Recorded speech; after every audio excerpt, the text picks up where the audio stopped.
So you've often heard me say, your talents can take you where your soul can't keep you.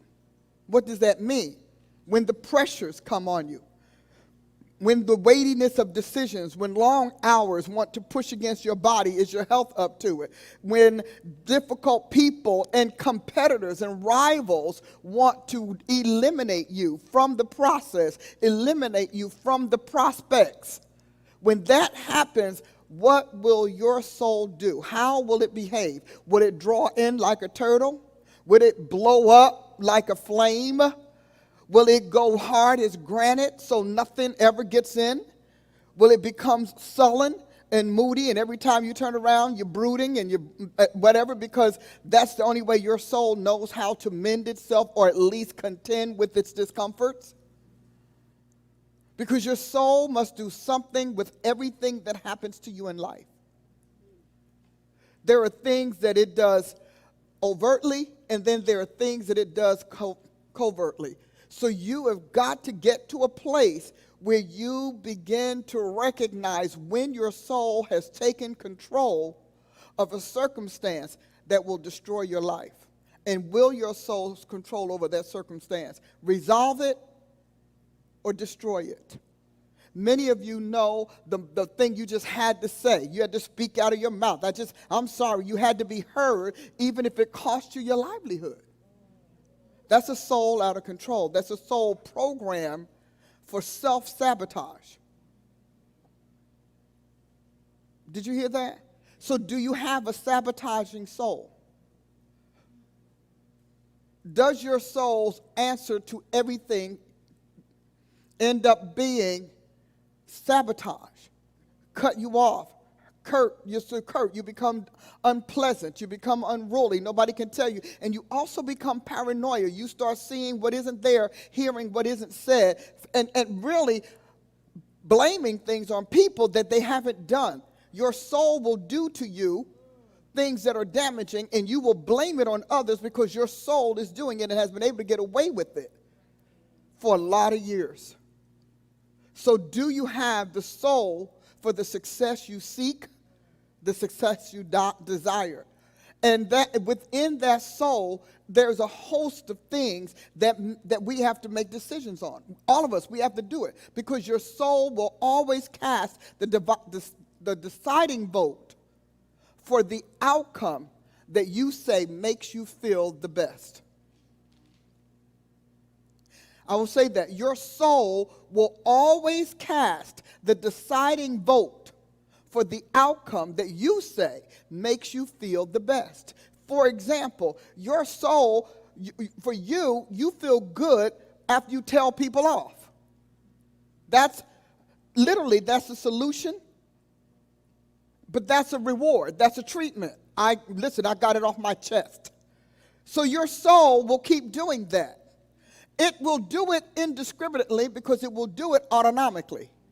It will just do it because that's a normal consequence of being challenged, feeling indignant, feeling like somebody's not going to get over on you, defending yourself from a pain that you can't get rid of anyway.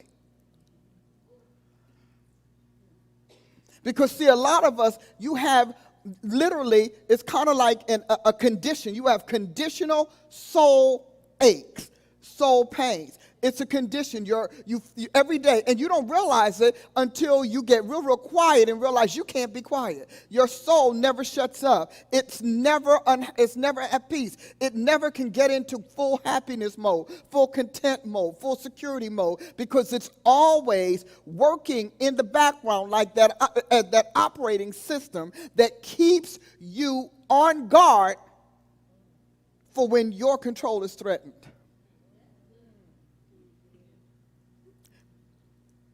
And it's always doing it. So you know it. Like when great things happen, everybody's yay, yay, yay, but you can't do yay.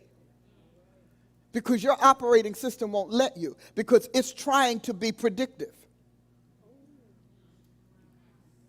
And it's preparing for what it's predicting, because you have already told it inevitably good gives way to bad, and bad is always with you. So it's always, so people are celebrating. And here's another thing. You get addicted to the pity attention. You like that pity attention, you know? And so you get addicted to that, and people are having a great time, but you are sitting there unhappy off to the corner. You can't talk. You can't socialize. You can't relate because you need to send out that magnet for pity. You can't engage because you live for these words to be said to begin the machine, the mechanism that reinforces your own sorrow. And this is the word, 3 little words. What's the matter? Those are your attention words. You need people to constantly ask you what's the matter so you can do that feigned denial. Nothing.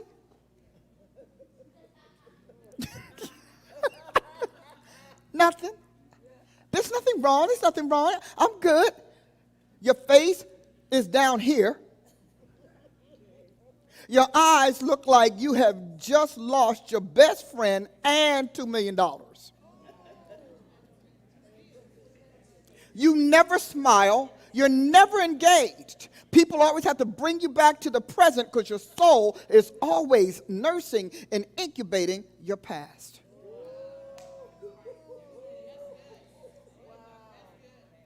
And in that role is always judging and criticizing and condemning. Judging, criticizing, and condemning.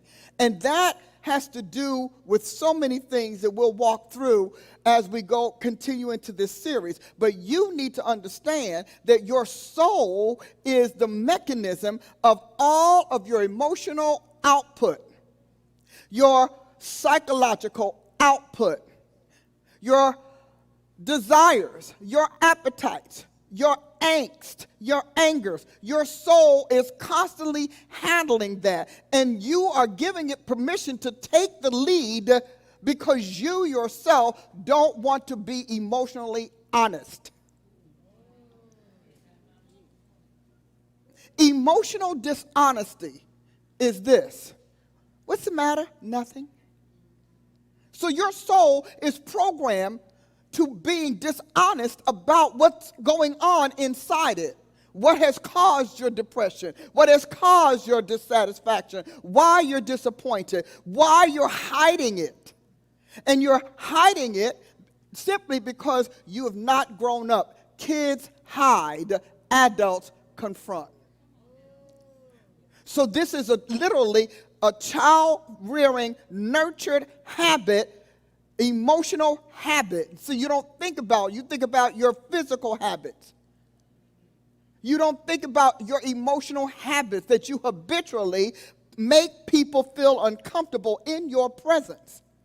And you deny an emotional state that is literally infecting the atmosphere.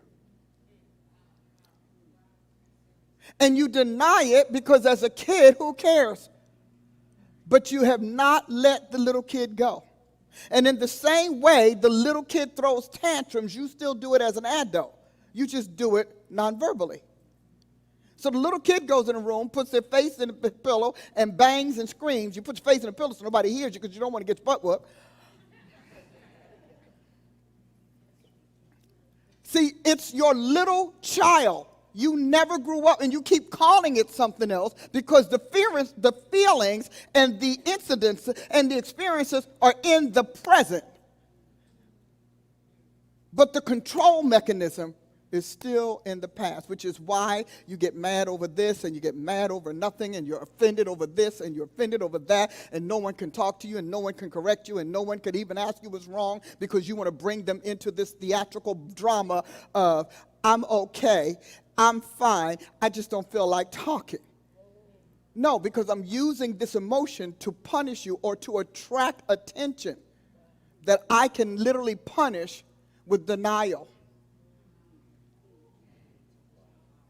And so by the time the party's over, 15 people have fed your child.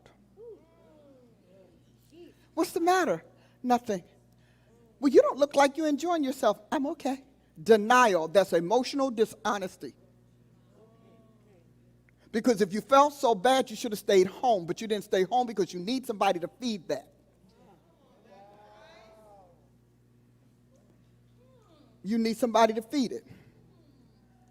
And it happens all the time. You're standing there, so what's the matter? You haven't smiled? Why haven't you smiled? Aren't you having a good time? Don't you like the hors d'oeuvres? Don't you like the food? You don't like it? You don't know whether you like it or not? But it's not, you're not acting as if it's fine. You act as if this is the saddest place. Did you have a bad day? No, I'm fine. I'm okay. Well, why can't you join the festivities? I mean, you're not talking to anyone. You're sitting over in the corner. Why are you by yourself? Well, I just need to be here. I'm okay right here. But you're in a corner. No one's here with you. Everybody's over there. You're not even playing the games. You don't want to play the games. No, I'm okay where I'm at. I'm okay. I'm okay where I am. But we don't know where you are. I had to laugh. I don't know where you are. I'm here. But are you here? You know? And if you have coworkers, they're going to try to ask, what's going on? And you're like, and then eventually this is what will happen. When you do that one time too many, the people who know you become disgusted. Well. And then they begin to shrug you off. So when you have a real thing, nobody believes it's real. Because, and this is what they'll say, oh, that's just so-and-so. They always say, no, don't even pay it any attention. Listen, don't even give it any attention. And they start instructing people on how to ignore and dismiss you. And the next thing you know, you have a real crisis and calamity, and nobody cares. Nobody. Because your emotional habits have so disappointed people and so jaded them about your makeup that they don't care whether good or bad happens to you. Because you've used your emotions as a cudgel, as a weapon, as a punisher.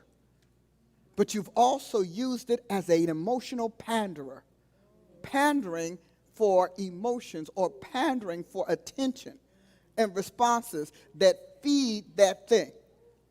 And sometimes you wake up and you're like, well, that's not me all the time. But there are certain situations, lack, embarrassment, desire, fantasy.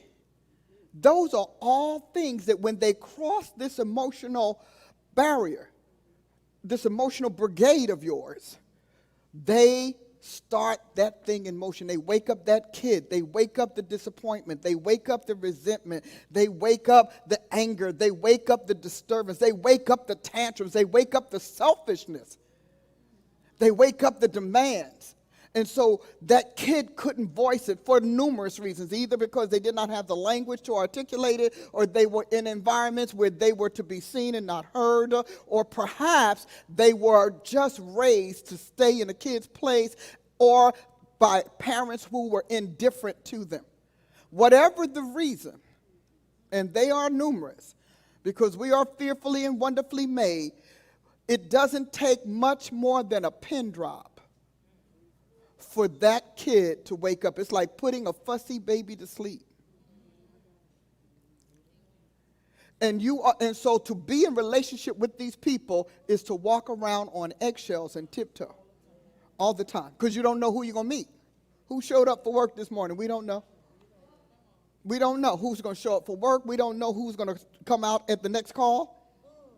We don't know, because there is no cohesion in that soul. It is fractured, it is fragmented, and in the soul, this particular adage still applies: the squeaky wheel gets the grease. So whatever the squeaky wheel is, that's who the soul will show. So I'll wake up this kid, or I'll wake up this cry. All of us have babies, have had babies or heard babies that cry, and you knew they weren't really crying. You knew there was no sorrow or suffering or anything to it. But the child just whined. Some people do this because their parents literally raised them to think whining is an acceptable form of communication and displeasure. So these are whiny adults. They whine about everything. You know, don't they? The whiny adult. But these are all, your soul is the one thing that is uniquely you. It comes into the world with you. It is the reason that you are in the world, that you remain in the world, and it is the one thing that you get to program or manage all your days. The problem is parents do not develop their children's soul. Parents feel like the soul has this free pass, and that it is nothing but a literal massive sponge to take in what it wants to take in. Now, they'll control your behavior if you embarrass them. But most times, you'll hear them say, yeah, well, that's just her way. Yeah, well, his way. Well, he gets mad about that. Yeah, well, they just don't. You literally give the soul the permission to be unruly. And in a kid, people think, isn't that cute? At 16, you're a mean girl. You're a bully. And at 21, you're a misfit.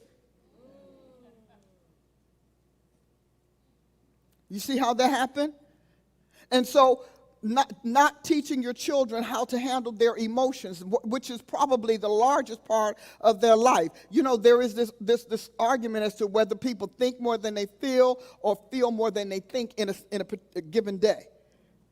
I would have to say that if the emotions were first, I would have to say that they feel more than they think, because the thoughts or the brain needs the emotions, information for the body to behave a certain way. So you're talking about raising up these people that say, well, I just never tell my people no. But life tells your kid no, which is why they're killing themselves, because life is saying no. You may have the money to buy yes anywhere you want, but life is saying no. And life will say no. And it will say no through destructions and destructive behaviors.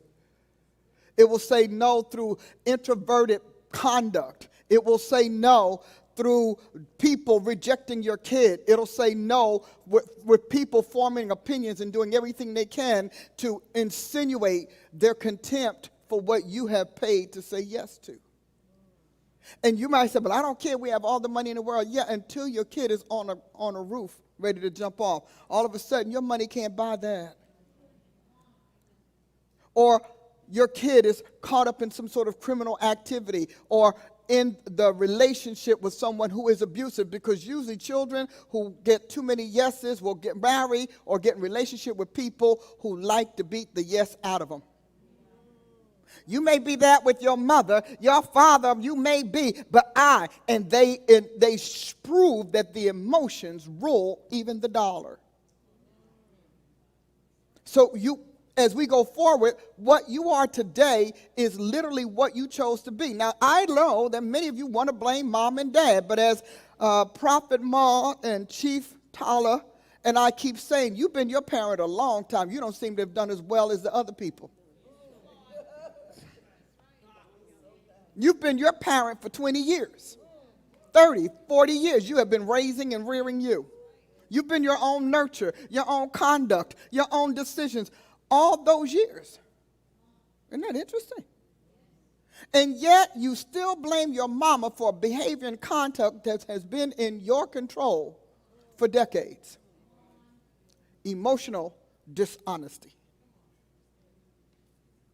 Isn't that a powerful term? Because people are often emotionally dishonest because they really don't want the rawness that they feel or the irrationality that characterizes them publicized. So we choose denial. We choose resentment. And we're taught to, because we're in a world and we're made of a genetic material that tells us the lie is more palatable, more appreciated than the truth. Do you like this dress? No. You know, I like Prophet Maud. I took her to a restaurant the other day. I said, do you like this? No, I love that she did it. I did. I said, do you like this restaurant? I like the food. I don't like the environment. Okay. You know why I liked it? Why did I like it? Can anybody tell me? Honest, and she didn't waste our time. Now, I won't be taking her back there again, although we might get a little takeout. See? But that ended something that could have made her miserable. I don't want to offend you. I don't want to do this. We're months down the road. I'm taking her 3, 4, 5 times, and she's woefully uncomfortable, and I don't know why. And then in some totally unrelated moment, she said, well, I really don't like that. Why didn't you tell me that day one? I appreciate that. If you're going to be part of the soul health, soul healers of the future, we have got to come to terms with and begin to be resolved in our emotional honesty. Now, emotional honesty is a very strange thing because it can also turn brutal. Okay? Because it literally can be a rod or a staff or a weapon in a club. In other words, if Satan can't stop people from being honest, and if your emotional self cannot totally give into honesty, then you call meanness and cruelness and insults being honest. Well, listen, I'm just speaking my mind. First of all, I don't know if you have enough sense up there to speak what should be. That's my thought. That's just, I'm wondering. But there are other things, other factors that become important. Critical thinking. Thinking before you speak. You know? And then rationalizing before you react. Restraining yourself until you have all of the facts. See, those are where we go when in the next place. So I'm going to cover a little bit of this. I wanted you to know that, but I needed you to recognize people get sick because of emotional dishonesty, emotional lies. The soul relies on truth. Truth serum. The soul is really about truth. And so when you take and turn truth into a lie, and that lie becomes your truth. The disparity between the two, there's always an inner tussle. Because the soul is so smart. And they have proved this scientifically. The soul is so smart, it knows the truth. That's why when you stand before God, you can't lie. Because the soul is like, but this is my maker. And not to mention, you get in God's presence, this man radiates this magnetism that says, tell the truth. You don't even have to plan to. A couple of times I was in prayer, just enjoying the presence of God. And God likes to get you when you're all relaxed and whatnot. I said, sweetheart, I'm going to need to do this elsewhere. So I'm in the prayer, and he'll ask me a question. Now, he'll ask me a question, that he already knows the answer. But he catches me so off guard that when he asks me the question, my heart tells him the truth, and then my mind remembers I should lie.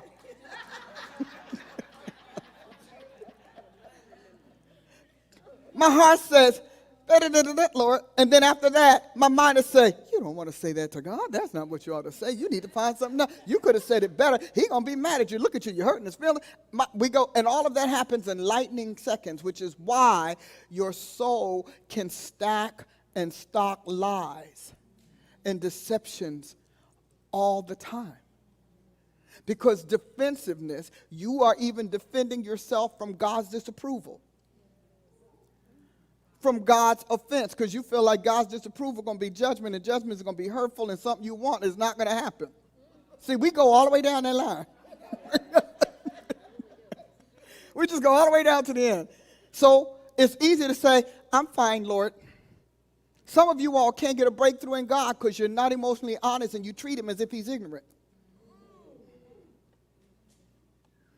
Because God already knows. He is the maker of the lawyer that knows the questions and their answers before they ask the questions. God does not ask you a question because he doesn't know. He asks you a question so you can come to know. because he knows you're hiding this under layers and layers of defenses and protections and shelters and shields that's going to take him a lot of years to get rid of. And there are some of your blessings are tied to that truth. We always think judgment is tied to truth, but blessings are tied to truth. For example, you keep telling God, I don't care that I live here. Well, that's not true. You do care. Because when you're not in God's presence, you fuss about everything. The crack in the wall, the tilted floor, the people that's too noisy, the fact that you can't get a park. I mean, you got everything out there. There's a whole grocery list. You've just never put them together.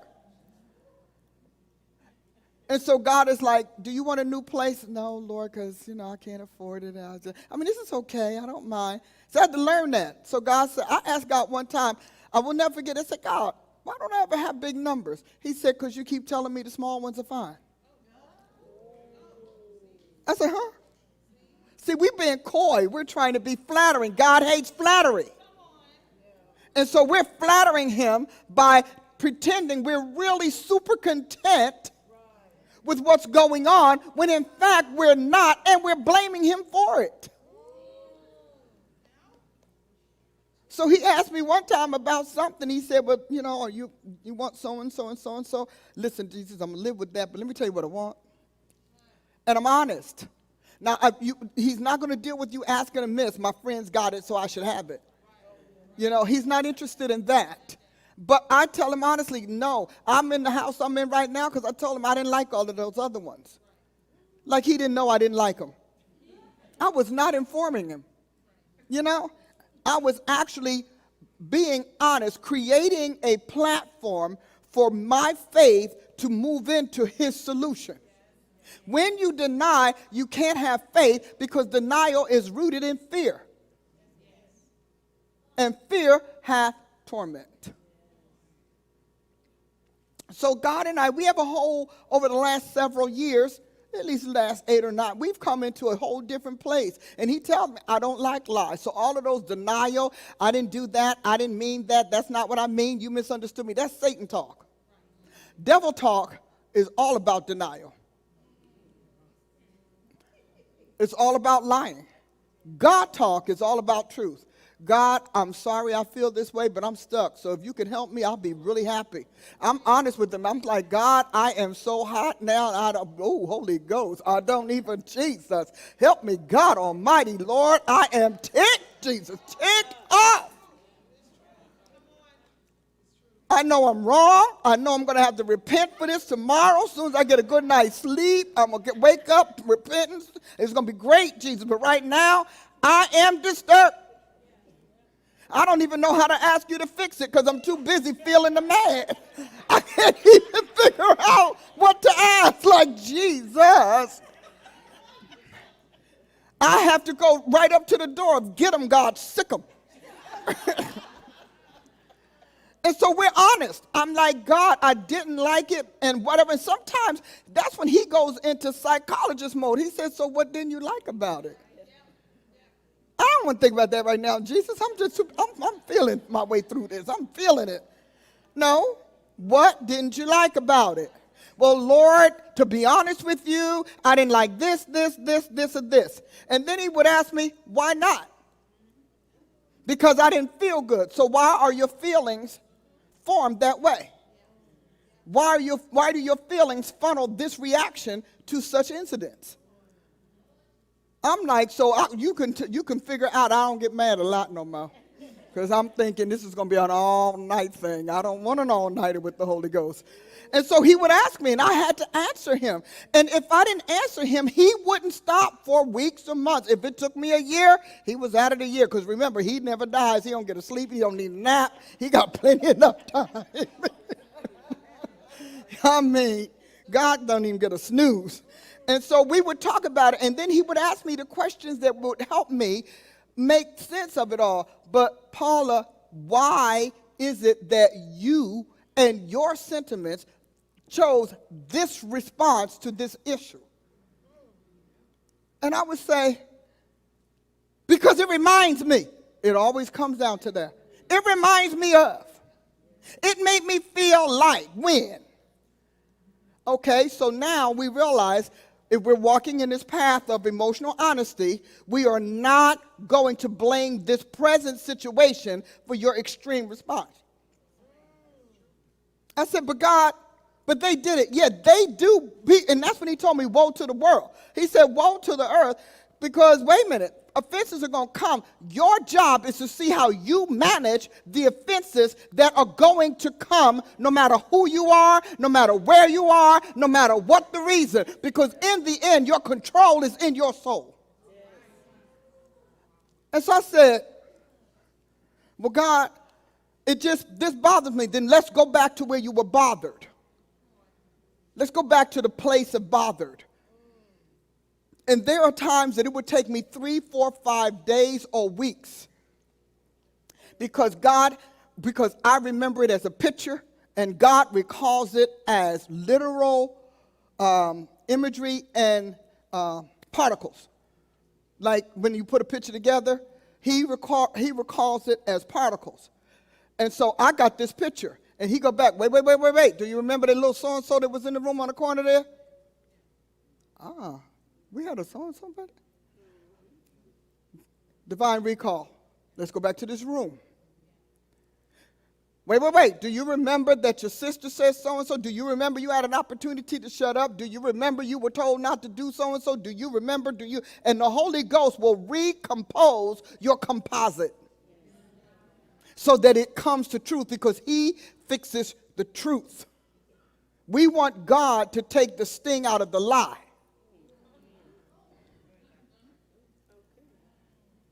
So he goes back and he'll take me back to when? And he will say, you are remembering that wrongly. And so if you are remembering it wrongly, you are also rendering wrong judgments. And then you are concocting wrong protocols to go into effect when you recall it, when something reminds you of it. Because you forgot these 4 pieces, your solution is errant. Because you have holes in your memory, you now have gaps in your solution. So all you can do is fuss and fume or retaliate based on the imperfect, incomplete recollection of something that has nothing to do with why you're mad. Because most times we're mad about what something made us feel more than our recollection of its right or wrong, justice or injustice. Does that make sense? So you cannot use your past as justification for your present unless you have revisited that past with an objective person. For example, a lot of you all who are baby kids, you remember things one way, and the older siblings say, no, that's not how that happened. That's not how that took place. And the older sibling will fill in, and then you go and talk to Aunt Sally and Uncle Bubby, and you know, Uncle Bubby gets everything right, doesn't he? And then you go and and you talk to a few cousins, and by the time you finish, you realize that you didn't recompose that in your memory correctly. Your recollection was wrong. Recollection means how you collected and brought it back. Recomposition is how you put it together. And recall is how you signal it from your subconscious to your conscious. And that you have rules, you have protocols for all of that. So you have to start realizing that if your feelings, most of you, you're in bondage to your affections, your feelings are acting and behaving as your intellect. So you must begin to sort through your soul and refile. You know, the Bible uses the word defile. We never thought of what defile meant, did you? Broken out of order, broken out of file. The file link is broken.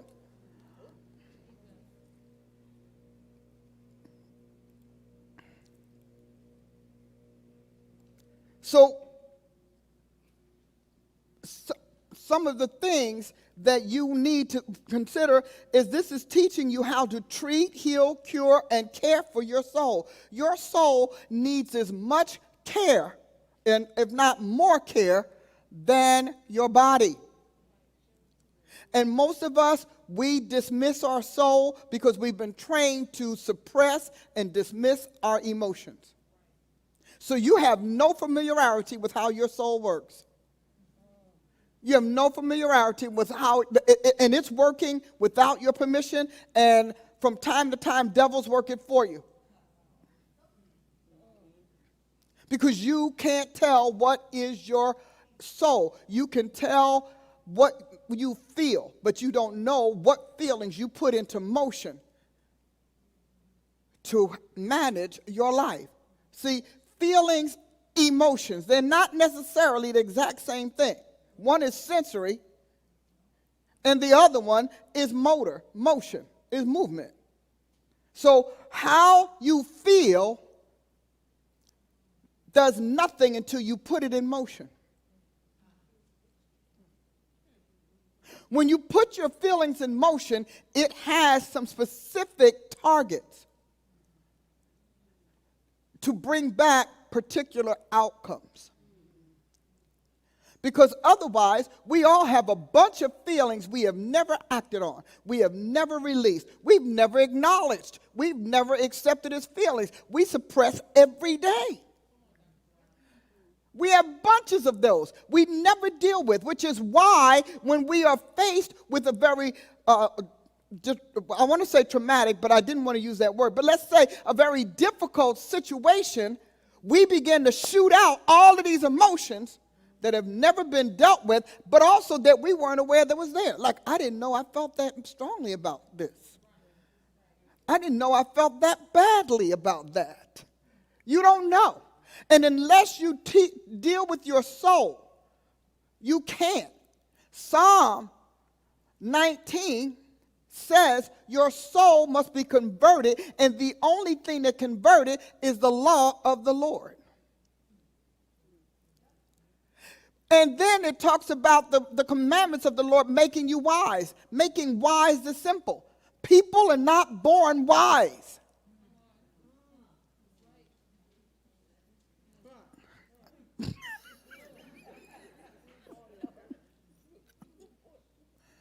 That is why you need 20-something years of education. And that's just in the school. That doesn't include your parental development and instruction. That doesn't include your life experiences that teach you, okay? Those experiences that make you, that you remember like don't go hit boys too big. They hit back. See? That there was a wisdom. You got wisdom from that blow. You know? Don't take other people's stuff. So there are those behavioral wisdoms that you get by actions and initiatives that literally put you in trouble or cause you pain and discomfort. So those are kind of those sentient wisdoms that your sentiments is based out of, your opinions come from. And they don't have to be right. Most times they're not, which is why you still need logic and understanding. Can you imagine? Animals get born, they're walking right away, they know how to hide from the adversary, they know all of that. They're born with a certain wisdom. But then they don't have to run the world. They just need to run from their enemies.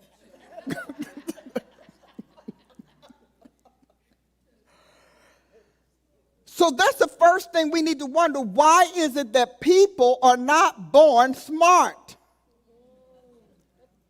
Why are they not born knowing? They're only born feeling.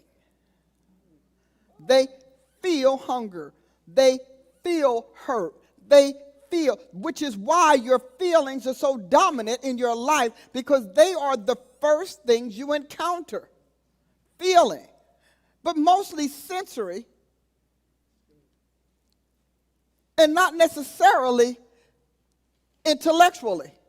You feel hungry You feel when you want your mother's love. You feel like I need mom to hug me, dad to do things. But all of that is without your brain,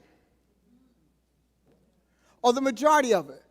It takes a little while for that baby to know that they want to be hugged, so they cry.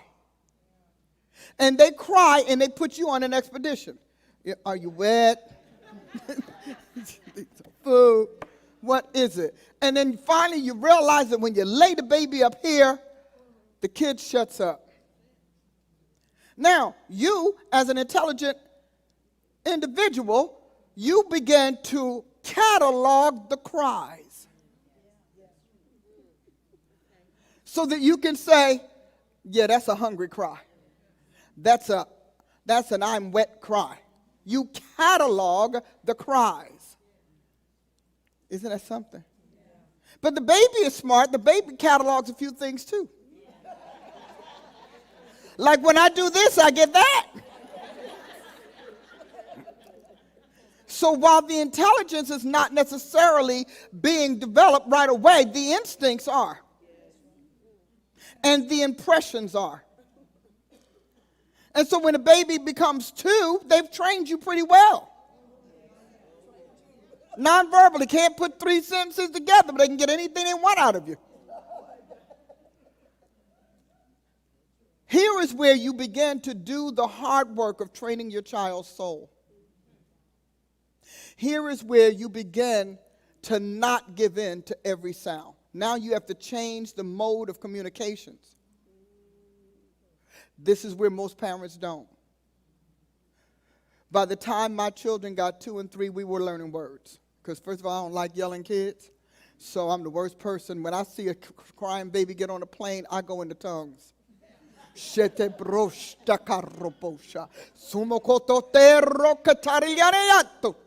I'm in tongues saying, God, put that kid to sleep. I tell you, it's a shame babies on a plane. People ought to be cautious because folk be praying on them little infants. Huh? They pray over your kid. They pray on your kid. And not of them are praying over it. I need you to shut him up. I need you to do whatever you need to do. God, they call the kid into a coma just to have a quiet 2-hour plane ride.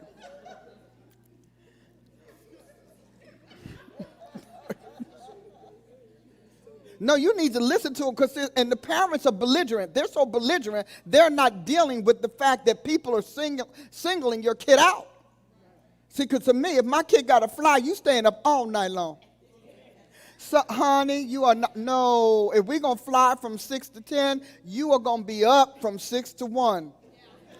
I need you to be so, I like the parents, they walk that kid through the airport, the kid's so tired when they get on the plane, they be like,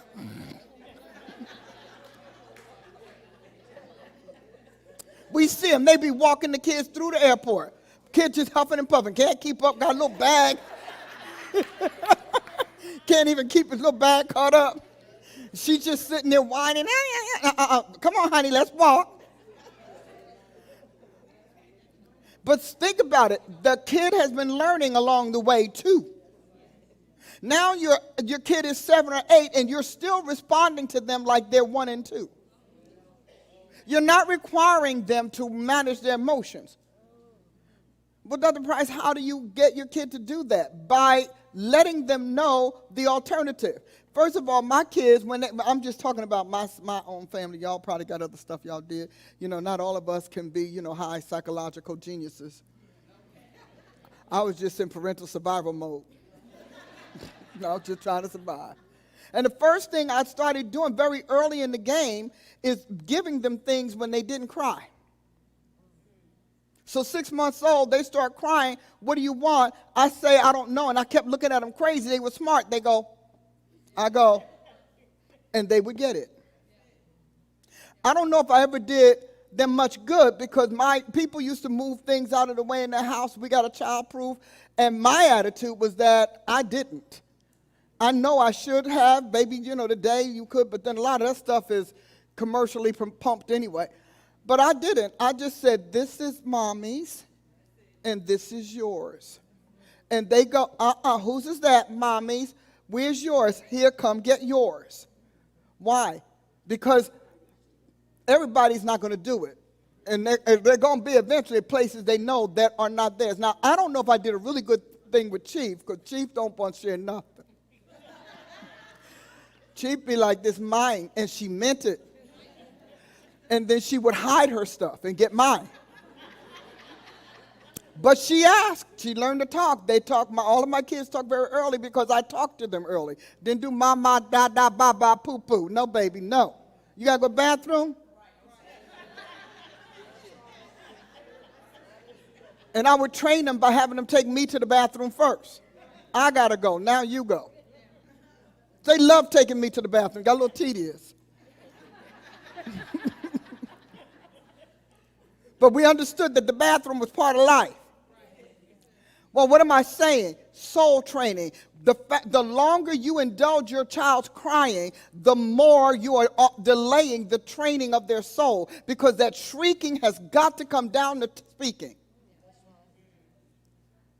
And then, again, this is mine. My daughter was able to, all of them were able to take no, because I was just like, no, this here. So when I really said no and gave them nothing, they knew that was different. Because they have things, they have possessions, things I purchased for them, things in their room. Go get your so-and-so. Why? Because I wanted them to begin to ask. Well, I want so-and-so. I want this. I want that. Water. But the bigger issue was training the soul to control its reactions to what happens. Training that soul, because mostly spoiled kids are that because it's a communications issue. And so the kid screams out everywhere else because the kid simply doesn't know that there's another way to communicate. And there's another way to handle the discomfort they feel at a no. So we have to teach them how to do that. These are small behavior things, but they do lay the foundation for that child growing up making decisions when things outside of the house bring on the same feelings. Do you understand? Because there are those feelings that they have, treating your child that they're the sin of the world, or there's no is not for them and all of that, that is fine as long as they're home. When they get outside the house and events and incidents raise those feelings up, they want to behave as the way you approved, and that won't work. Now, that worked, and it doesn't make a difference if it's you're being lenient and indulgent or strict and depriving. It doesn't matter, because the child is going to take what has been formed and permitted as emotional responses into their world everywhere they go. And so, we parents, we do it. Your kids, teenagers, they grow up, they have a fight with their best friend, and you have an opportunity to do some soul training. You have an opportunity to do some soul training, which means to train that child to deal with friction in a relationship. So they'll come home and they say, I'm not talking to so-and-so any longer. You said, no, why not? Well, because they did so-and-so and so-and-so. Your question, why are you not talking? Not understand, because it reminded you of something that you lived. So why are you not talking? Because I'm mad at them. Well, why are you mad at them? Because they did so-and-so and so-and-so. So why did that make you stop talking? They get frustrated. And then you can give them some classes on going back to fix relationships. It's hard. And it's hard when you've grown up with poor relationships or the imprints of poor relationships all over your soul. You don't know how to fix that. You just don't.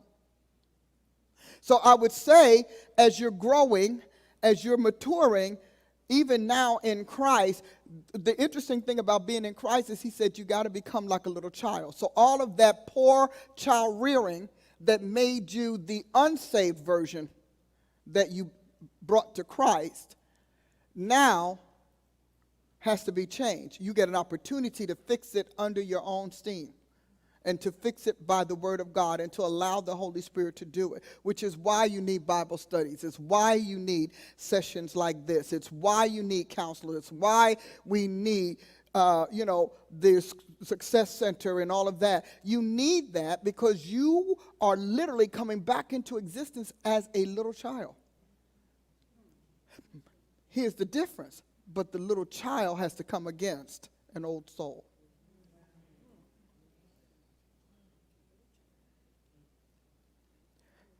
So we're always looking for you to have awareness, acknowledgement, and acceptance. What you don't admit, you cannot fix. You will not fix. As long as you don't admit that this is your habit, this is your so-and-so, this is what you do, you will treat it as approved unto you. And it runs on your stamp of approval. And when somebody brings it to you, if you hear yourself say this phrase, you need to know there's something you need to admit, or at least examine closer. If you hear yourself, why is everybody, why is this all the time? All, me. All of that are signs that you are being emotionally dishonest about a particular area, behavior, attitude, or response. You have got to admit that. Because the first thing you have to start saying is, how many times do I have to hear this before this? I mean, people always say I'm so-and-so and so-and-so. I don't care if you didn't mean it. I don't care if it's reflexive. I don't care if it's deflective. You have got to recognize that when you get to a place where something keeps happening, the place of beginning for reparation is you, because you are the common denominator. It doesn't make a difference what street you live on, what company you work for, what job you take, what neighbors you have. If you keep coming with the same result, if you keep having the same clashes, you are at fault. And if you were a kid that was raised to be blamed for everything or to be praised for everything, you will have that as a difficult time. Because overpraised kids are just as dysfunctional as overblamed kids. They turn into the same adult. So awareness is one thing. Awareness is like, wow, this is like the third time this has come up. That's awareness. You're willing to think about it a little bit. And then acknowledgement. Wow, well, if this keeps happening, I might have to look at some things. That's a good place. Acceptance is hard because we conclude accepting our flaws make us worthy of hell and divine judgment. You need to kill that. Because isn't that what you feel? God saw me, he's not going to like me. And if you raised in a Christian church where they tell you God saw everything, you're like, oh, well, he ain't going to like me. Ain't no need me trying to please him. But acceptance is the step toward correction. And instead of getting mad at people all the time, pick a trustworthy soul and ask them questions. So do I really do that? Is that really me? Do people really see me that way? Do I really bring out this in people? And brace yourself, because they've probably been sucking it up for a lot of years.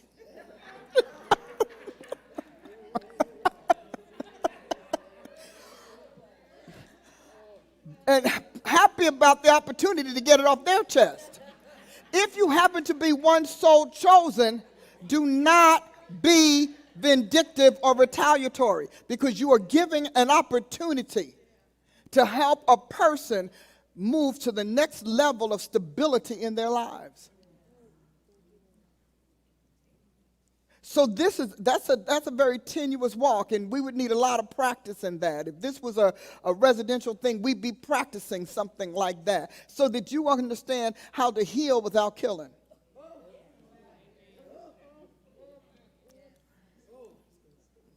Because we always want people to know how much they rub this the wrong way, to the point that that becomes a soother for us. So even though you may help them, God said about the nations, he said, but I wanted to correct my people, but you help with evil intent.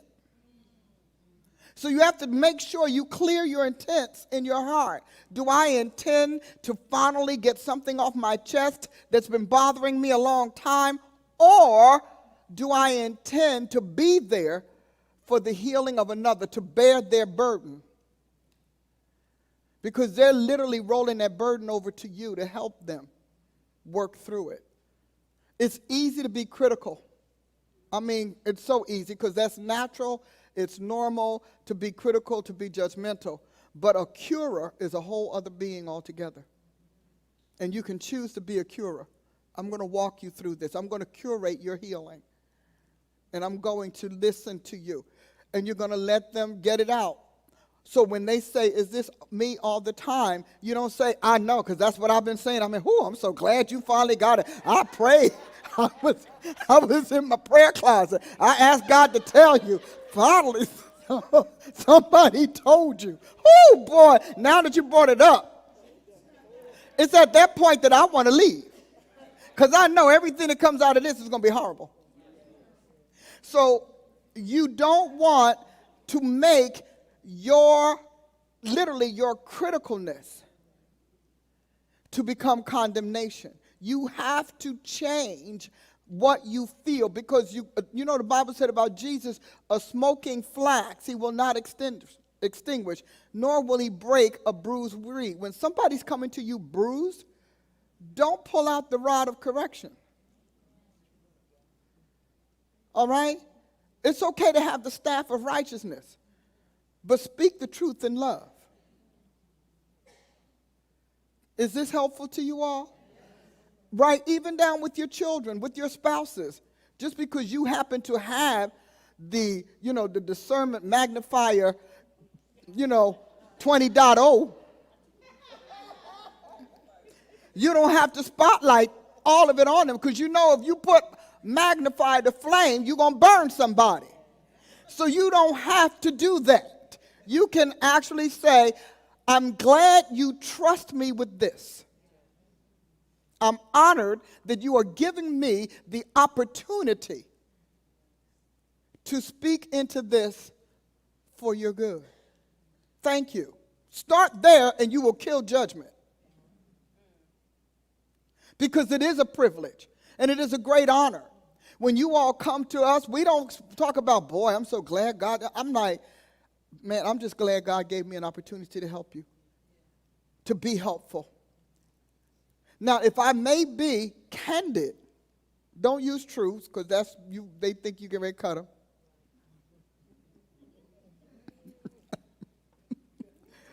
Hallelujah. But if I may be candid, I have noticed from time to time that this, and this happens. And it seems to be pretty regular. And so, if people are saying that to you, this may be what they're seeing, what they're hearing, what they're feeling. Does that sound different to you? Because my attitude is very serious about this. If people keep saying it, you have got to look at it. You can't keep deflecting. You've got to look at it so that you can get what you want most out of life, and that is people who love you and people that you can love. Friends that you can deal with. And so many times they don't trust strangers because people taught them not to trust strangers. Life taught them not to trust strangers with their weaknesses, with their sorrows, with their vulnerabilities. So you have got to be different. So you can't be like the strangers. You're going to have to be like the healer and the friend. This is the most hardest thing in the world for you right now, and I understand it, and I will not take advantage of it. I will not exploit it. But also, I don't want to fail in your reasons for trusting me by not being candid, not being honest, not being direct, You can pick whichever one you want, you know. This is not a hard and fast script. But the idea is that you recognize sometimes people are so busy dealing with life from the inside out, they have not given as much attention to dealing with the the reactions and the responses to their behavior. So there's fallout. So what happens is you end up in this constant cycle. Every time I trust somebody, they break my heart. Did it ever cross your mind? You may be breaking the heart of those who trust you. Because there's nobody on the planet who doesn't hurt somebody. Everybody hurt somebody sometime. Every one of us. We have people that we were busy, we were tired, we were distracted, we were overwhelmed, we were misinformed. All of them could cause us to behave with a callousness that is not normal to us, an indifference that is not characteristic of our behaviors or our feelings. They could actually misrepresent our feelings, or our portrayal could cause people to misrepresent or misunderstand what we're saying. I'm portraying indifference, but I'm really distressed, which is why we have to be gracious with each other and not jump to conclusions. It looks like I'm ignoring you, but I'm sitting here trying to figure out what to do with my car. You know, you think I'm overlooking you, and I wasn't even paying attention to you because my mind was focused on something I'm trying to fix. Or something that I just lived. I just had a near miss on the way to work. Sorry that you didn't know about that, these are literal drills that I have to put myself through because I had a very turbulent upbringing. So I'm always putting myself through these drills because it was crazy in my house. And now, as a new creature in Christ Jesus, I have to adopt the rules of my new house. And my new house happens to be a habitation of the Holy Ghost, who's there to heal and comfort in ways that I didn't have. So when you are dealing with people and they're saying to you something, this always happens, even if they didn't open the door, you can ask, why do you think this keeps happening to you? You have to ask questions. I had to learn that. You know, because you can't just take at face value that the first one to tell you the account of a matter is the one that gives you all the information. Well, did you ask them? And you have to ask questions tenderly, but pointedly. I'm going to ask pointed questions. Do you mind if I just make sure I understand this? Do you mind if I work on clearing this up? Ask them. Because most saints want to be made whole. You know, we don't all want to lay on Solomon's porch getting stepped on. Some of us would like somebody to pick us up and put us in the water. You know? That poor guy got stepped on all the time. Every time he turned around, Jesus had to say, well, why aren't you in the water? Sir, every time I try to get in, they run all over me, and they beat me, so I don't get in. And his question was, do you want to be made whole? Because Jesus' attitude is, you should have found somebody to throw you in that water by now. You've been here all these years. You didn't pay. You could have paid somebody to throw you. Whoever brought you to this porch should have stayed around and threw you in that water. Do you want to be made whole? Isn't that powerful? And that's your question. Do I like my sickness? Do I need my sickness? What's the payoff for me not getting better? Do I really want to be made whole, or do I love the pity too much? You'll know you're ready to be made whole when you stop telling the story and stop sharing the sorrowful sides of your life. Because you want people to think of you as strong and not weak. To think of you as able and not feeble. That is why the more you grow in God, the less your testimony matters. That is also why we look at the evangelicals, and the first thing they start with their testimony. Why? Because they like the feeble story. You telling a story that happened to you 40 years ago. Isn't that thing expired by now? I'm thinking that puppy should have expired. You understand the street is gone? Street sign is gone. The building is gone. The people are dead or too old to remember. You realize that there is nothing, no shred of physicality tied to that story but your memory. And you have to keep telling it. Now, there are times that God will bring it out for the benefit of another, but not before you've been delivered from your testimony. You have to be. Does this help you all? And so the next one is so that we are, by now, I should have done a great job of awakening you. Do you feel awakened? Awake. Helping you realize. Because, you know, we love revelation, but revelation's outcome, effect is realization. I never realized that was there. I never realized this was me. I never realized how often this happened, how long this happened, how enduring this is. I never realized it. And then explanation.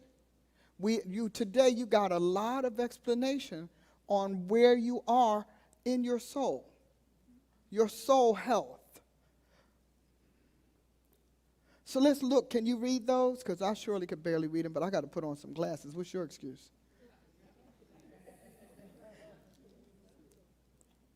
Okay, let's look at this. Now, this is Luke, what Jesus says in Luke, I want to say 21. Is it 21 or 12? Because, you know, I invert numbers. 6. But he talks about in your patience you possess your soul. And then he said, patience, endurance, helps you gain your soul, which means impatience makes you lose control of your soul. By your patience you will gain your souls, and by your patience you will preserve your soul. Hasty people literally shipwreck their soul. You go and buy things you can't afford, you break up relationships, you fuss, you don't clean your house, you tear up your car. All of that has to do with impatience. I want to get there right away. Accidents are based on impatience. You know, so you have to look at that. Possess your soul by your endurance. Most of us, we do not want to hang in to the end. We just don't. You possess your lives. Your soul and your life, as far as earth realm is concerned, are synonymous. Your soul is your life is your soul. They go together. That's why we talked about that. And again, we can look at this one here. If you can save yourselves by continuing strong in your faith through all these things. So your lack of faith causes you to what? Endanger your soul. Because faith is a shield. Fear is an attraction. And then we can go on, save your soul, save your life, and on we go. So as a result, we've given you some answers, some solution, and a few maneuvers. You like that? And so here we tell you why you want to sit through it. I've already covered this so that you can learn about one of the two most mysterious parts of you, your soul and your spirit. You receive knowledge, understanding, and know-how on the human soul. You have to know how to tend your soul. You have got to listen to it. You know, you cannot just walk around allowing it to do whatever. You can tell your soul is in distress when you whine all the time or when you become a jester. Because you are covering some sort of suffering with jokes and laughters. You're deflecting. So when you become a jester, just every time you turn around, you turn everything into a joke, everything into a fun moment. You want to laugh at what is not funny. Your soul is in distress. And you want to participate so you can, explore your own soul. Your takeaways are what we talked about, the knowledge, information, understanding, and know-how on your soul. Your soul is your thing. is your responsibility. And we gave these scriptures. Psalm 23:3, he restoreth my soul. He leadeth me in the paths of righteousness for his name's sake, which telling you that your soul is wrecked when you step out of the path of God's righteousness. 3 John 1:2, beloved, wish above all things that thou mayest prosper and be in health, even as thy soul prosper. Psalm 19:7, the law of the Lord is perfect, converting the soul. The testimony of the Lord is sure, making wise the simple. Psalm 1:2, but his delight is in the law of the Lord, and in his law does he meditate day and night. I want to go back to the testimony of God. Remember, was it last week I talked about how God put himself through all of the tests? Everything that could happen to his creaturehood, he put himself through, which is why his testimony is sure. He's saying, my way works, and if you accept my way, then you will become wise. You will gain the wisdom that I gained.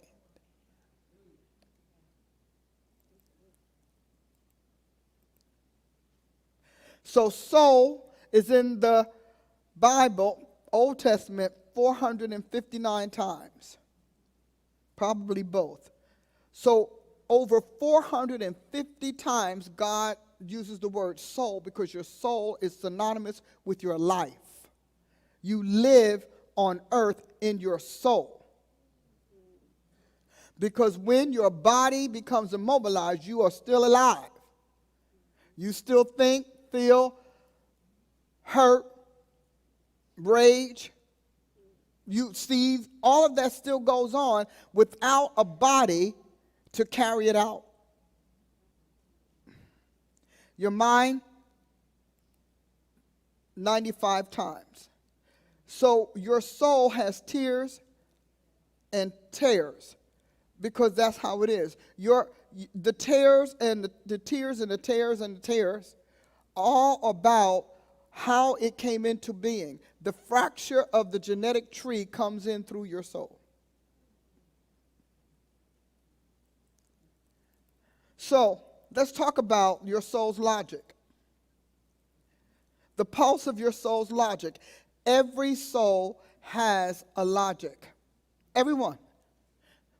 There are things that make sense to you, which is why to the criminal, crime makes perfect sense. And lawfulness is ridiculous. Like, why are you lawful? You know? Isn't it? The lawfulness is ridiculous to them. Lawfulness means you can't have what you want. You got to look at everybody's having stuff that you want, and you can't get it. I mean, it's ridiculous. You don't get treated fairly in life. You may not get your portion. Those are real things. So your soul has a logic that compels it and impels it. And much of it is beneath your conscious radar. There are a ton of beneath the radar things your soul does without your permission. And it's always distilling the next thing it's going to do to satisfy your emotions. Your soul must create a library called sentiments to send to your intelligence, to make sure that what you experience, what you endure, what you tolerate, what you accept or reject fits what you feel is life treating you fairly or compensating you for when it doesn't. Do you understand what I'm saying? So your soul is always doing that, and it's always doing impulse and compulsion. So impulse, from impel to compel. Compulse means to compel, constrain, force. Compulsive behavior is when someone has an overwhelming urge to act in a particular way. Such behavior may harm the person or those around them. An inability to resist the temptation to carry out certain activities is known as impulsive behavior or impulse control. Impulsivity versus compulsivity. The concept of impulsivity has many different aspects and definitions. But in general, it covers a wide range of actions that are poorly conceived, prematurely expressed, unduly risky, or inappropriate to the situation, and that often result in undesirable outcomes. Or more simply put, a tendency to act prematurely and without foresight. Mahler and colleagues defined impulsivity as a predisposition toward rapid, unplanned reactions to internal or external stimuli without regard to negative consequences. However, impulsivity is not always unplanned. For example, some pathological gamblers plan in advance to pursue their impulsive behavior. Impulsive behaviors can be conceptualized as the core symptoms of a broad range of psychiatric disorders that are often comorbid with one another, including personality disorders, impulse control disorders, and bipolar disorder. Please see fine print. Now, this came from a wonderful lady that I got off the internet. In contrast, compulsivity refers to repetitive behaviors that are performed according to certain rules or in a stereotypical fashion. Compulsivity is a tendency to repeat the same, often purposeless acts, which are sometimes associated with undesirable consequences. Impulsivity and compulsivity may be viewed as diametrically opposed or alternately as similar in that each implies a dysfunction of impulse control. Each involves alterations within a wide range of neural processes, including, for example, attention, perception, and coordination of a motor or cognitive response. Objective neurocognitive tests hold potential for elucidating the mechanisms by which pharmacological agents exert their beneficial and clinical effects for predicting their outcomes. This is from Heather A. Berlin, PhD, and Eric Hollander, MD. Now, I thought I could do all of that, but did hearing that help you understand?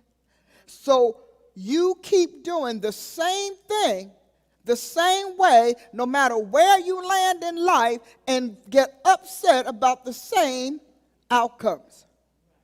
You literally keep making that pie the same way and can't figure out why people don't eat it. And because you want to be right more than you want to be successful, you won't ask them what's wrong with the pie.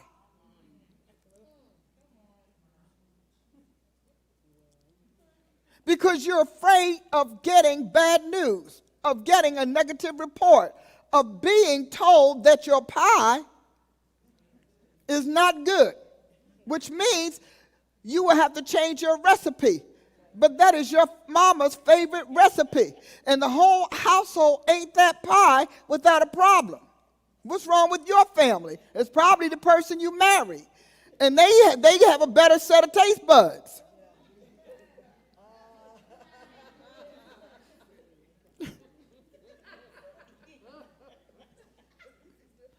Isn't that good to know?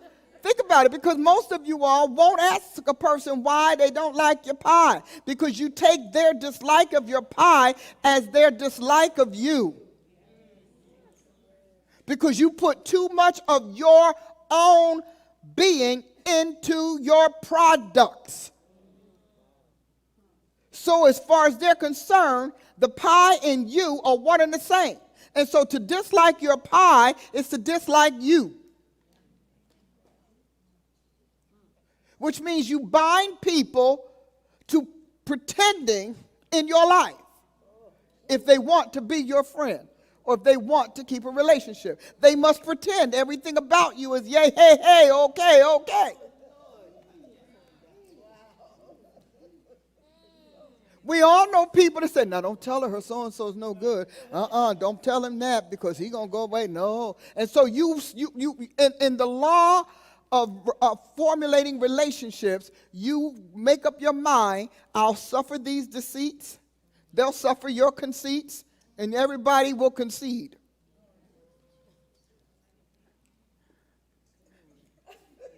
But there's a logic.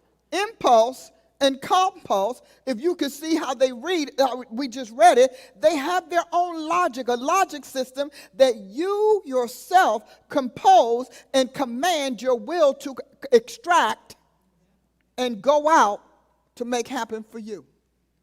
You do that. You do it nonstop.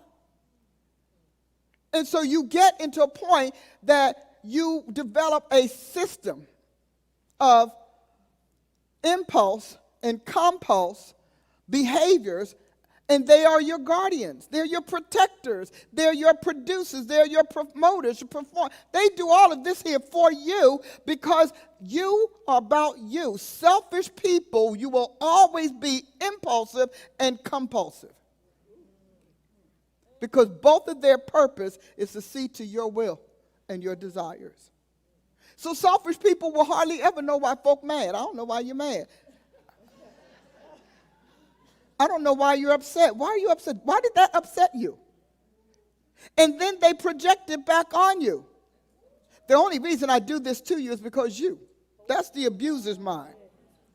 So if you didn't, then I wouldn't. So if you would have said you like my pie, we'd still be friends.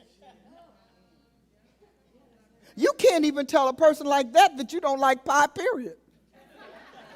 You don't care if it's a good pie or a bad pie. It's a pie. And you just don't happen to like fruit wrapped up in bread.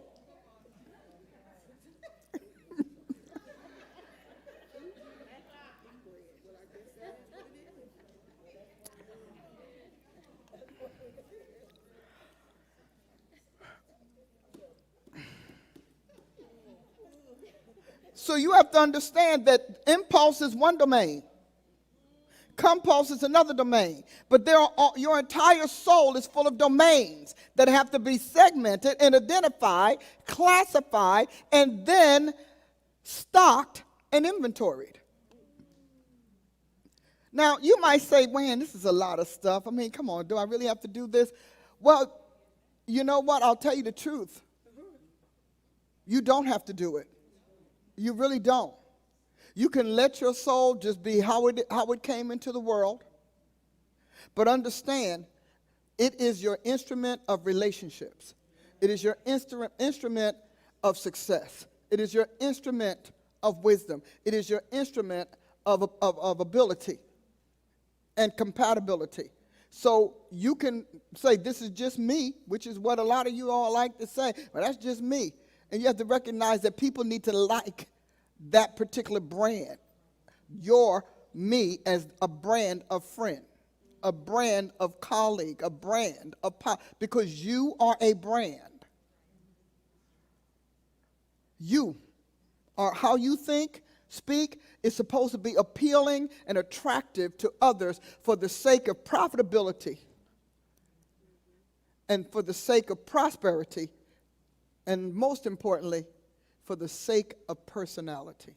Your personality is your vehicle of success. Where people could be mad with you about a lot of things, but if there's something that you do that makes them feel happy or whatever, you will definitely find that they will overlook your personality flaws for the provisions that you give them. So this is just a little bit of an icon for you to see what it looks like.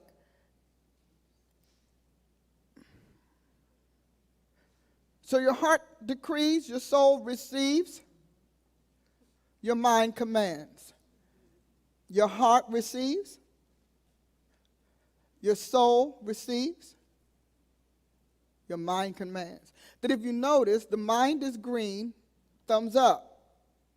Heart is red, thumbs down.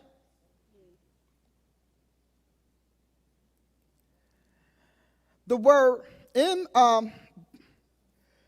some of my Soul of Success writings, I use the word cache. Every soul has a cache. That means those domains that we just got through talking about are captured and literally stored, ported to a place of storage. So, in this sense, it's used to denote the soul's receptacle-like apparatus. Your soul is full of receptacles to capture this, capture thoughts, capture wisdom, capture experiences, capture desires. All of these are captured, but they are literally meant to be stored and then chemicalized and sent through your heart. When they are chemicalized, they're chemicalized according to your command. If you decide that something good is evil, it doesn't make a difference how many people say it's good. You say it's evil. Your soul is going to literally distill, apothecate, if you will, evil chemicals to satisfy your beliefs and your values, your sentiments on that. You have to train how your soul chemicalizes what happens to you. After all, you've been your parent a long time. So, you might have been moody as a kid. Usually parents who allow their children to be moody unleash on the world moody people who make no sense. Like, they literally make no sense. They don't fit. They can't figure out life. There is no faculty in them to help them understand how life works, because moodiness has become their persona.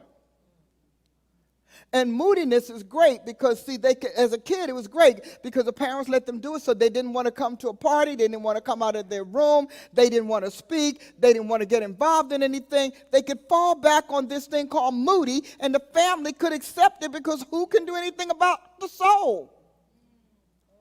So your attitude is, yeah, well, he does that. Well, that's him. Do you realize that those kids that shooting up stuff are moody people? They were moody kids. They were moody kids allowed to stay too long with their own thoughts and feelings and imaginations for too long. Until eventually that moodiness produced a monument.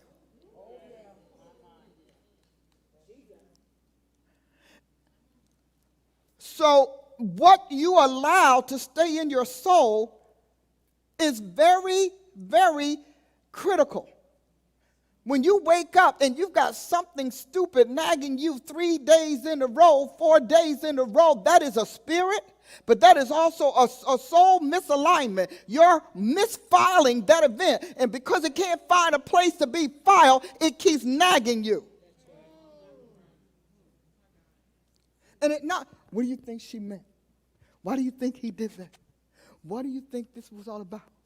And you go on, and that means externally it came by an unclean spirit, but it landed on a too fractured or misaligned part of you. It couldn't find its file, even if that file is forgetfulness, even if that file is forgiveness. You have got to do something with things that won't go away on their own. The things that don't linger and gnaw you like that are things that you've already resolved, and they know their place. But the things that are always chosen to nag you, to gnaw at you, and they don't always have to be bad. Most times they are. But those negative things, they are the ones that create the impulses and compulses that causes you to treat them as something reactionary or reactable. And so they gnaw at you. What's the purpose of the gnawing? So that you lose patience with it, you get fed up, and you go and tell somebody off. For you to act on them. They usually are tied to your saboteurs, the things that you do to sabotage your life or your opportunities. They're tied to that. So this is a complex that, are you all getting the vision of what I'm saying? So they create a cocktail of failure. Or at the least, constant frustration. You can't ever be content.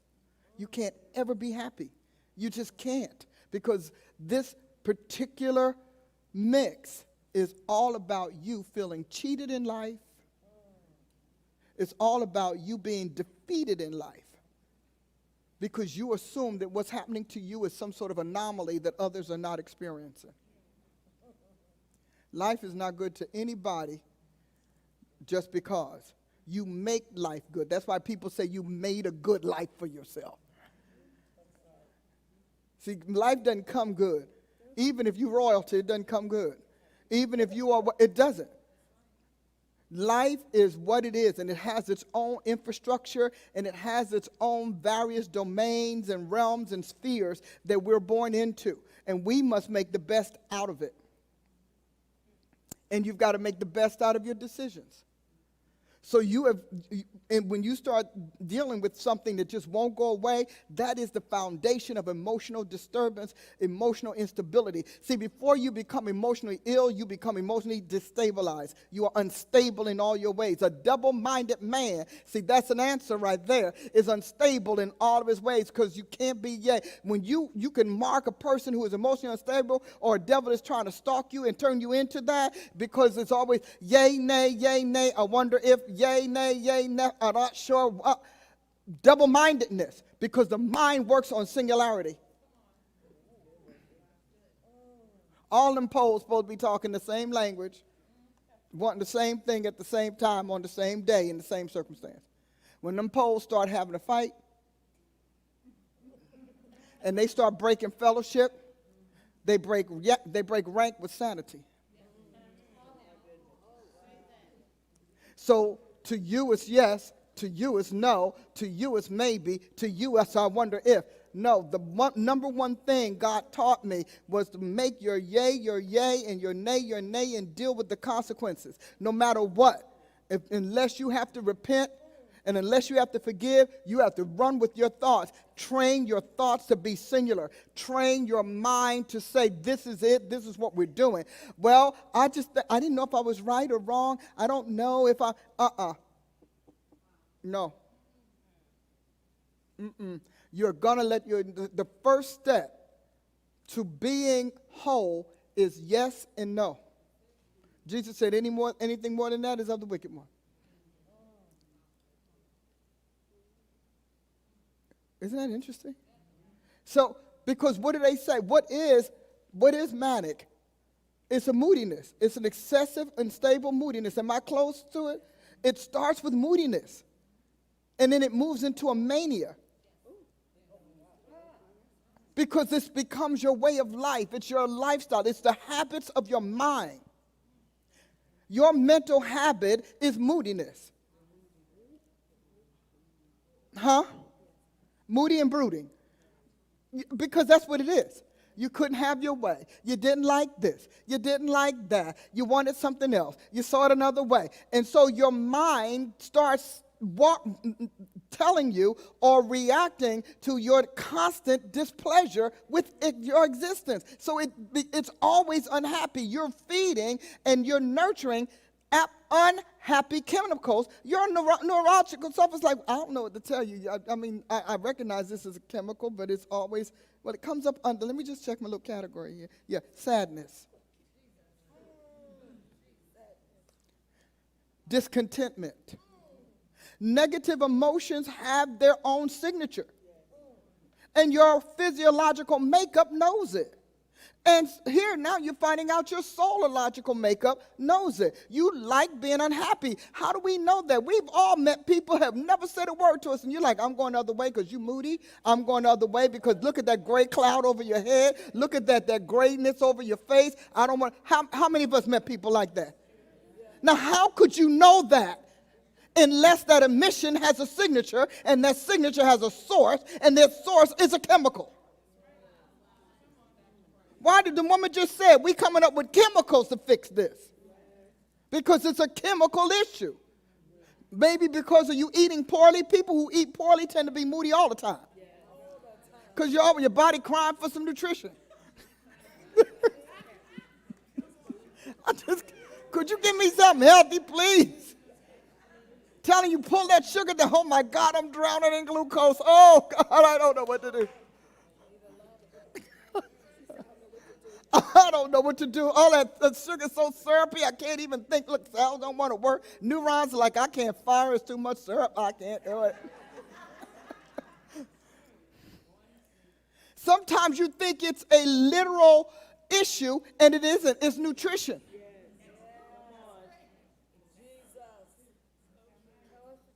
You go out there, you probably go home, you got a candy store under your bed. Talking about why I wake up dizzy every morning. My eyes don't want to work.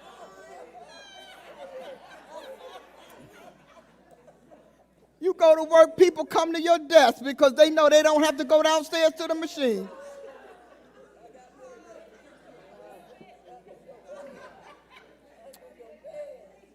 But there is an emotional, listen, there's an emotional consequence that comes with that. You've got to pay your emotions back or they're going to pay you back. When you think of it like, I don't know, bipolar is in the Bible. Yes, it is, double-minded. Two minds. Schizophrenia, two minds that won't agree. So your left side doesn't like your right side. They don't like each other. And he said, how can two walk together unless they be agreed? There can never be a mental agreement. So y'all ain't walking together. So it's whoever beat down the other one is the one that rules for that day. So we got the beat down. Because you cannot live in too much wholeness and too much comfort if you are constantly yay, nay, yay, nay, yay, nay, because it takes too long for the way the body is made to process a decision and change. So when you keep doing it, what happens is you rupture the connectors because they don't know what to do. And that didn't come from your brain only, it came out your heart. I want this, but I want that. Ooh, I can't make up my mind. Ooh, I don't know if I like Dr. Price or do I like Dr. Paula Price. Ooh, I don't know if I like Apostle Ashley. I'm not sure how I feel about that. Ooh, I like my church, but I don't like the song. See, that's a lot of commands. That's a lot of commands to give your psychological, neurological self. And though every one is a command, it has to generate something for it to happen because it's your will. So you flood your mind with indecision. You flood your mind with fluctuations and variations to the point that your mind ceases to hold on to its order. You literally derange it. It won't hold on to its order, and it goes into autonomic randomizing. So it's randomizing all of the things you put in it, and it's randomizing it according to the confusions in your heart. I'm going to work, but I'm not going to work. I feel good, but I don't feel so good. This medication is working, but it's really not working. Well, I really need medication, but I don't think I need medication.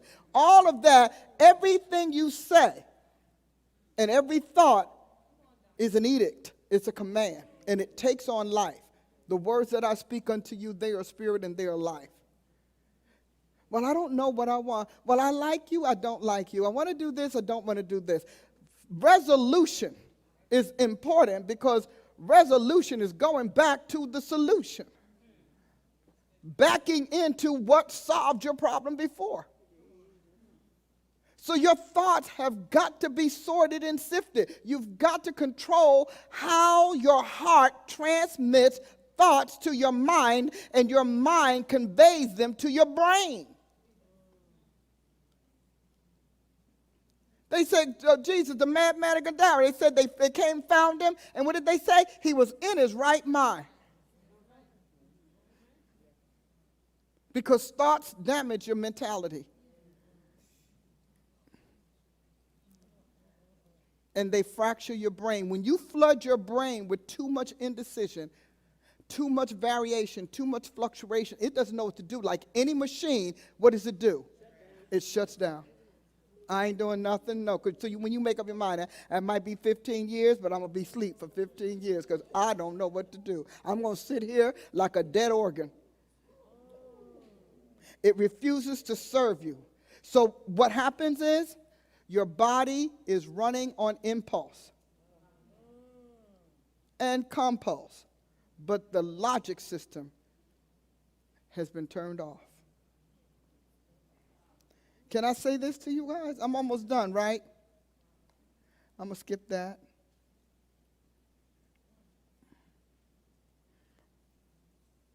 The soul's sphere of domain is where emotional breeding is solidified and manifested to the world. The soul sphere, not your brain or the brain part of your soul, is where your emotional breeding is solidified. Did you see it said emotional breeding? Your emotions breed in your heart, but they solidify themselves in your brain. That is why you have to be careful of fantasy. Satan knows something about fantasy that you all don't know. Because fantasies are false notions masquerading as solutional truth. Many of you, emotional stability and fantasy are kissing cousins. Because you have a fantasy based on your vain imagination, an empty imagination of how something should be. And you then bring it to life. You give it life, you give it credence, you give it codes, you give it access, and it becomes an entity that demands obedience and demands satisfaction based on your illusion. Now, here's how that happens. And you say, based on your illusion. So think about it. So you have an illusion that's overlaying truth. It's suffocating the truth. What is the truth? The destiny that God has for you, the reality of what God ordained, the reality of what your life can and cannot do. All of your realities are literally re-scripted by this fantasy. It's re-scripting them. I should be so-and-so at 40. I should have myself somewhere else at 60. At 70, I ought to be ruling the world. All of those are illusions. So what they're doing is sending false visions to your brain, and your brain is going crazy trying to make it happen. Because remember, the soul knows false from true. The brain knows false from truth. That's why everybody knows that if you give somebody truth serum, they'll tell the truth. So you have literally clogged your brain, clogged your emotional self with fantasies that can't happen. Now, and then because they can't happen, they literally, now we got rivalry. We've got the fantasies fighting with reality. Now, reality is not getting treated. It's not being acknowledged. It's not even being respected. And it's now being bullied by your fantasy. Because fantasies are bullies. That's why they make you bullies.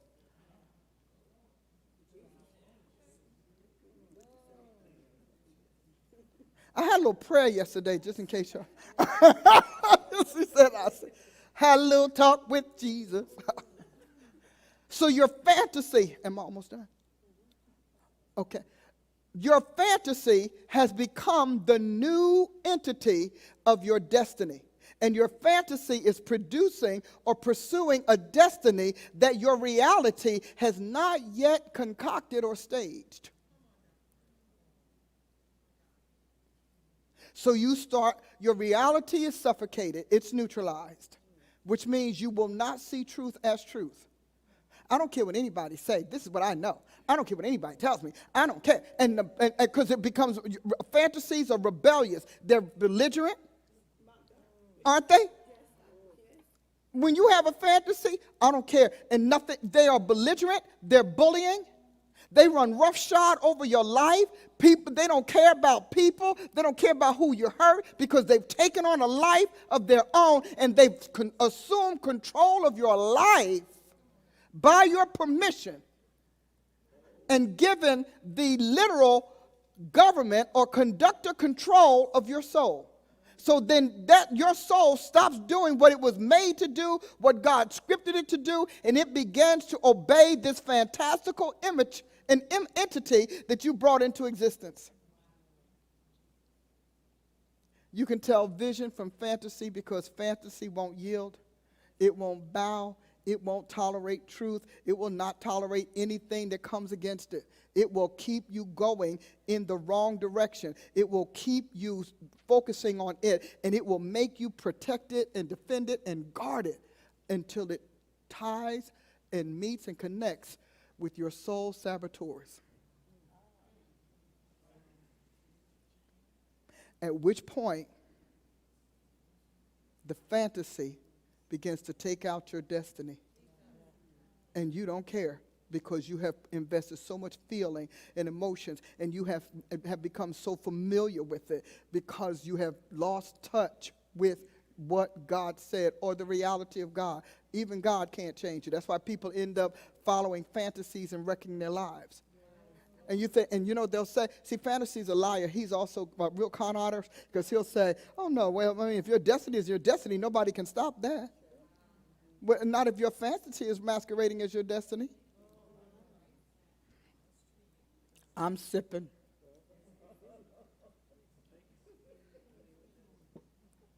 If God has a real call on your life, though, he will break you down. He will come against that fantasy, and he will lay the axe to that thing. And I mean, he will pummel that thing until it is shattered like powder. And then reality comes. Now, ideally, we would just say, got it, Lord, I'm there. But you realize that fantasy has become an entire being. And it owns your world. It tells you what to think. It tells you the shows to watch on television. It tells you the people to connect to. It tells you how to socialize. It tells you how to recreate. It tells you, it controls you because it has a mandate. And its mandate is to manifest what you say will make you feel fulfilled on earth, which is why the one thing fantasies will never let you have is contentment. Paul said godliness with contentment is great gain. Did he not say that? Fantasies will always keep you in a state of malcontentment because you're pursuing something for which heaven does not have on the books. Creator didn't put inside you, but you concocted it out of your own heart. You literally took a vision from your heart and you gave it the life and power of a being in control of your soul. It makes you irrational. It makes you unhappy. See, that's where the emotions, y'all see how that worked out? Because mental illness comes from emotional instability. Because out of the abundance of your heart, your mouth speaks, but also out of your heart comes what? Murders and thefts and on and on. What are those issues? They said issues of life in Proverbs. By the time Jesus gets here, he said, I need to clarify that for you.